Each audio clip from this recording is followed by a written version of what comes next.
Hello, welcome to the Rhetorical Reader. Happy New Year. I'm Michael, and I am coming to you from New Year's Day 2025.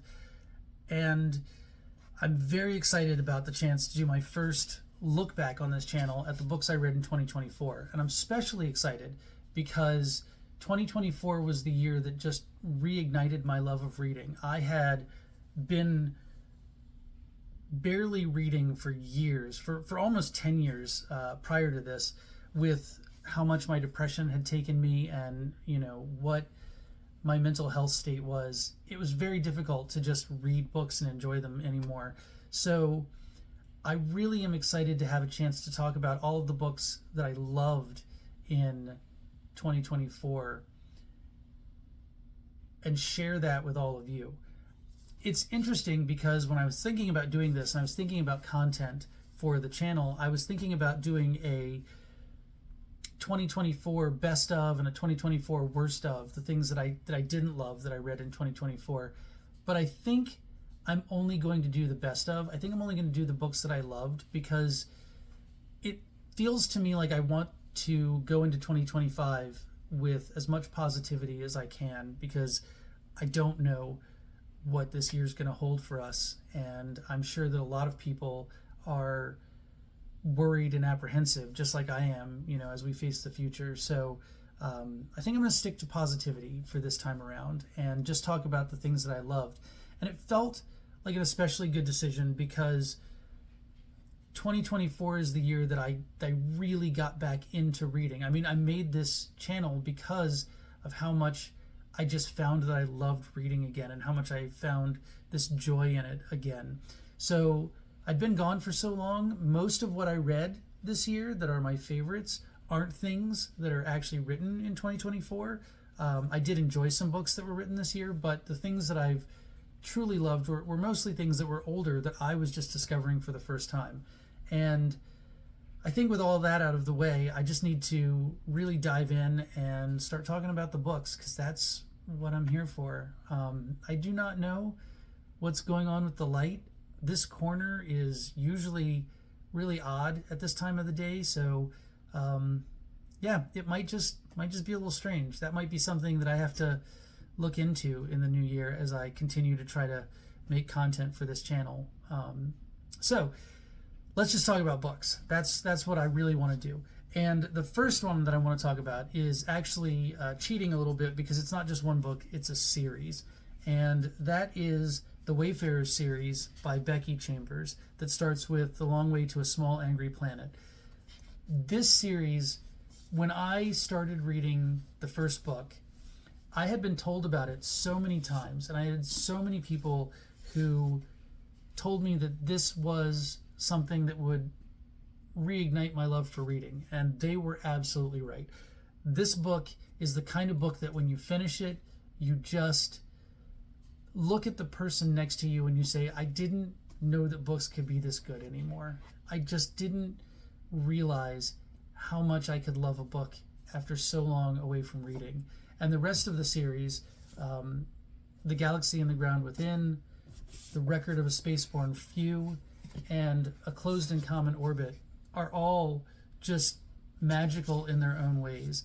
These are space operas. They're light science fiction in the sense that they're more about the people than the technology. They're more about the relationships between humans and aliens and different kinds of cultures than they are ever about the science that makes the universe go.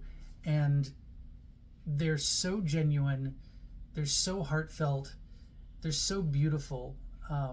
There's just a caring that you feel when you read these books. They just make me so happy that someone is writing this kind of story in a time when I feel like we all need to give each other more grace. And there are conflicts in these stories. There are difficulties that the cultures face in how they interact with one another. But at the end of the day, these are stories about people who want to love and want to care for one another. And I just think those are so valuable. And the writing, the craft of the writing is so top tier, and she's just capable of evoking emotions without ever being saccharine or sappy. And yeah, I mean, I love this series with all my heart. These, all four of them, have just instantly become modern favorites and things that I will always cherish. So that is the Wayfarer series by Becky Chambers. If you haven't read them and you just want to read something that makes you feel good about people again, I can't recommend these enough. Yeah. So the next thing I want to talk about, I tried reading romance for the first time this year. I had never been a romance reader. I had never given it a shot. And becoming involved in book talk and learning about what people were reading, I discovered that there's a pretty modern conception of romance now that are not the things that I grew up thinking about when I thought of romance. And so I went out and I branched out and I found some of those that I thought looked good to me. And it was hit or miss. I would still say I'm not a dedicated romance reader, but I would say the right one can still really speak to me. And in this case, one of those that spoke to me this year was a story called Mistakes Were Made by Meryl Wilsner. And this is an age gap romance between two women who fall in love after a chance meeting. And it follows a character who is a college senior and a woman who is the mother of this college senior's friend. And their romance is complicated and steamy and confusing sometimes. There's a bit of the miscommunication trope in this romance, but it's always handled delicately. It's always handled with care. And I think that's what really made this book appeal to me, is that age gap romances can be difficult and friendship romances can be difficult. And this one just treats it all with a kind of pleasant, genuine sacredness that lets you know that these two people have real chemistry together and that they really care about each other and that they worry about how their romance will affect the other people in their lives. And I think that that message is really what this book does so well, along with just being fun to read. And it was just an excellent, light, romantic fare that also had really genuine characters that made you feel like their romance mattered. And so if I can find more like this, I think I will still be a romance reader going into 2025. And that is, again, Mistakes Were Made by Meryl Wilsner. I kind of want to take a sidetrack now, and I want to talk about another series. It's an ongoing series that I absolutely fell in love with, and this was recommended by multiple people on different booktube channels. A Clockwork Reader is, I think, the first person who I ever heard mention this on her channel, and it is not, again, what you would expect me to be reading. It's a middle grade fantasy graphic novel, and the series is Lightfall, which is by Tim Probert, and it is 3 volumes of it are out as of now. And this is a really high fantasy kind of a story about a world where the sun was extinguished, and so the world has been filled with these artificial lights that provide what people need to live. And in these stories, a creature escapes that wants to put out the sun. But what you find as you read these is that everything that's happening is much more complex than it seems on the surface. And I said that these are middle grade, and I think that they absolutely are and would be perfectly suitable for middle grade readers. But they treat their subject matter with so much depth, and you really understand the motivations of the characters that are living through these hard times, and doesn't pull its punches in the sense that you really see the effect of the choices that these characters make on themselves and on the world around them. One of the things that I absolutely love is that the main character, who is a young girl, she has an obvious anxiety disorder, and the anxiety is developed not just through her actions and through watching what she goes through and the way that she talks about herself and how she talks about the world, but it's also shown in the art. And I think that that's one of the things that's so powerful about this, is that the graphic novel nature of it really lends itself to showing you the emotions of the characters and showing you what they're going through in a way that you can't do in just a standard literary novel where you just have words to convey everything. And it's just, B is such a wonderful character. Cad is such a wonderful character. All of the supporting cast are fleshed out and feel really important and like they're genuine people, not just pieces of a story that have been put in place to make the plot go. And I absolutely can't say enough good things about Lightfall. I think that if you have a middle grade reader, they will enjoy this. If you have an anxious child, they will enjoy this. If you are an adult who loves good fantasy, you will enjoy this. Like I said, I think there's supposed to be more. There are only 3 volumes out right now, but all 3 of them are powerful and interesting and fun, and I think that they give you something that, again, you don't always get out of fantasy and graphic novels. They give you, I use this word all the time, and I think you'll understand that this is what matters so much to me, is they just feel genuine and authentic and alive, like they're really about people you could meet, not just people who are created to tell a story. And that's something that I don't think you can ever fake. I don't think that's something that ever, when you get it right, you just get it right. I don't know if I'm making any sense right now. I'm probably going to cut some of that out of the video because I feel like if you understand, you understand.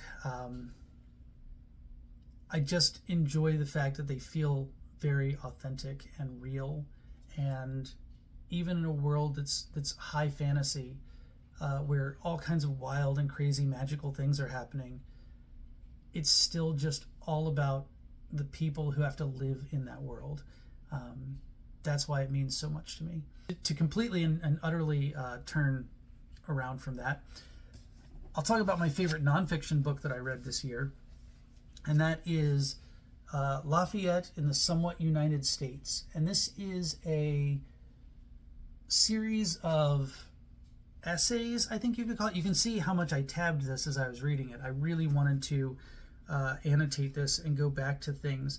This is a series of essays and ruminations on the life of the Marquis de Lafayette and his relationship with the founding fathers of the United States of America and his effect on the founding of the United States of America, as well as talking about the United States as its modern self and what it exists as. Now, I will say this was written in, hold that thought, this was written in 2015, so this was before the first Trump presidency. This was before a lot of what we live through now in our political system, but it's still a very cogent and interesting look at how this nation, the United States, came to be, and it's a look at how this nation exists in sort of a precarious state all the time of being a nation state and a nation of states. Sarah Vowell is a journalist first, not a historian, but she is an exceptional storyteller, and she really gives you the humanity of these people. She gives you sort of a wry humor about the things that she's kind of delving into. I've read several of her other books about the American experience, and I would recommend all of them, but this one really stood out to me for how it talks about the world that we live in today in a way that isn't always, easy for us to parse sometimes. So if you are feeling stressed out by politics, if you want a low stakes look at history that gives you, again, a human angle and sometimes a humorous angle and sometimes very sharp, perceptive angle, I highly recommend all of Sarah Vowell's books in her series about the United States. But Lafayette in the Somewhat United States is definitely my nonfiction winner for 2024. So the second to last thing I want to talk about is The Last Binding Trilogy by Freya Marsk. And as you know, if you've been following my book reports, I read this out of order. I stumbled across the second book in the trilogy, A Restless Truth, at a local book fair, and I thought that it was a standalone. So I picked it up and I read it and immediately knew that I was missing something. But I fell in love with the two main characters in this story, and I fell in love with Freya Marsk's writing and her storytelling. And this trilogy each book follows a different couple, because they are romantic fantasy in the sense that they are fantasy stories with a heavy dose of romance mixed into them. The first book follows Robin and Edwin and sets up the world and sets up the danger that these people find themselves in right now, in a time when a group of magic users in Edwardian England are trying to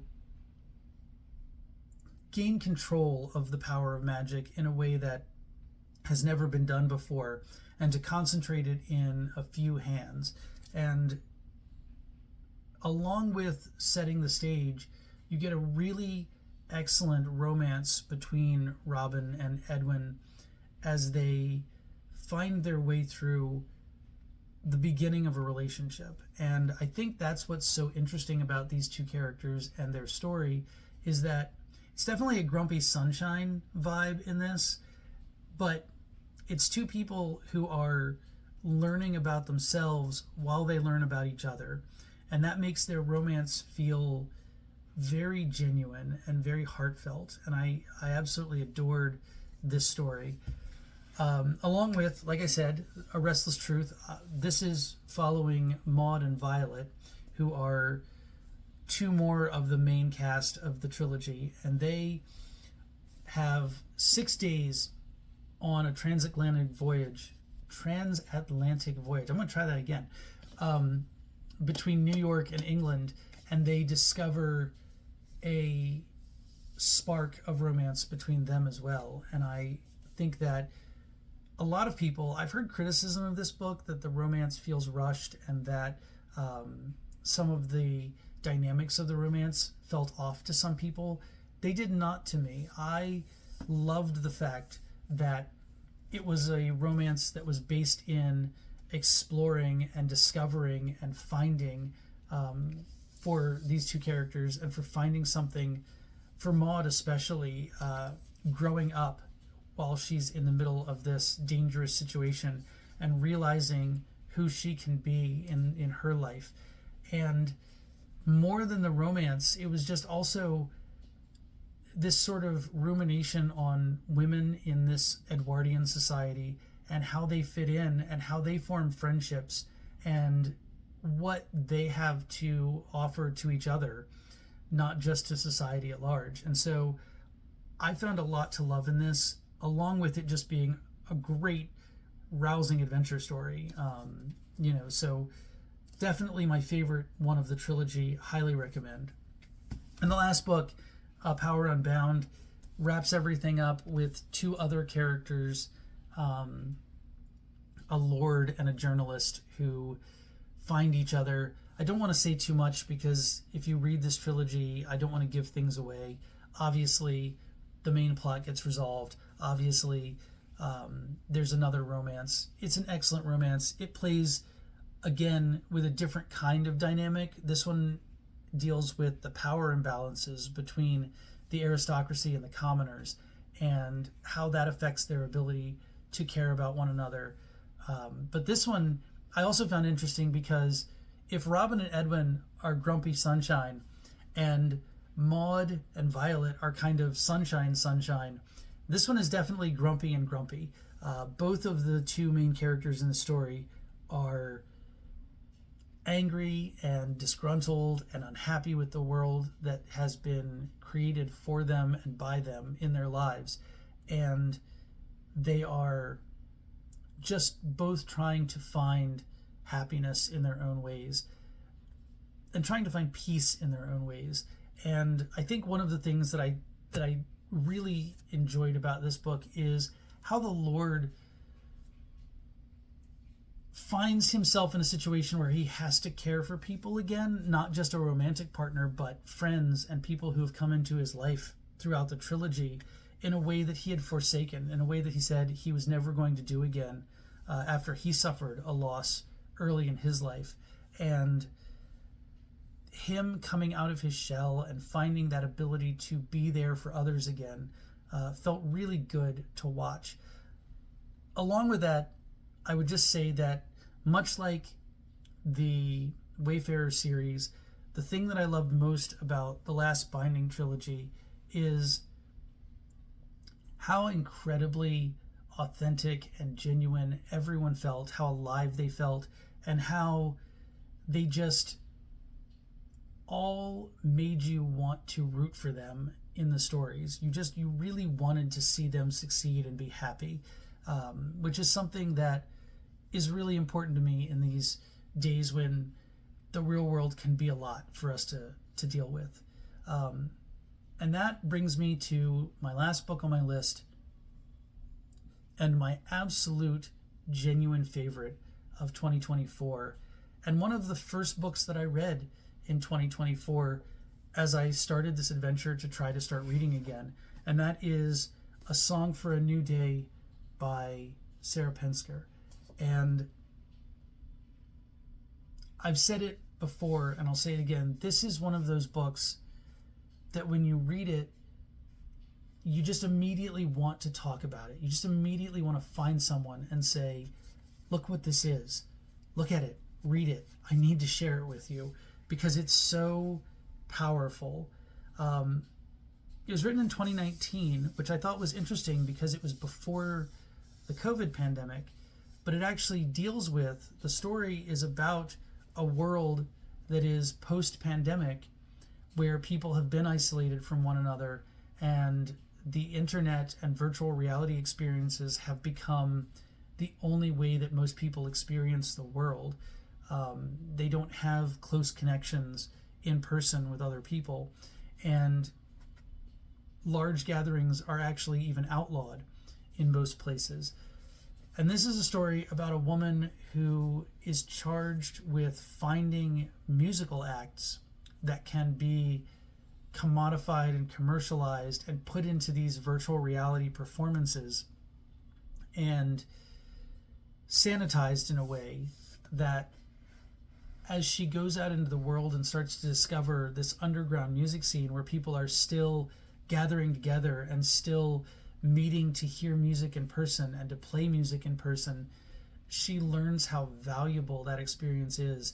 And if you've ever gone to a live concert and you've left and you've just been unable to capture what that experience meant to you in words because it just was so fundamentally emotional and exciting and draining and powerful, that's what this book does as it tries to work through this person who's lived their life in isolation, discovering this world where you meet other people in person and you have these close connections. And there are ups, there are downs. There's a lot of danger for the characters involved. There's a lot of mistakes that are made as they find this human connection again. And I think in our post-pandemic world, in a world where social media has such a grip on our ability to perceive the world around us, and especially in a world where really dangerous generative AI disasters are looming just on the horizon. And I think it's worth just taking a moment to say that I am very anti generative AI and very anti AI in general. And I think this book taps into some of that without even meaning to, because it's all about the genuineness of art and the genuineness of human connection and the ability to only really understand people when you can be where they are and meet them as themselves. It's so powerful. I don't even know what else to say about it. It's a book that changed me in reading it. And I would say that if you haven't ever heard of it, if you haven't ever read it, it said that it won the Nebula Award. So obviously it was quite popular, I guess, in 2019 when it came out.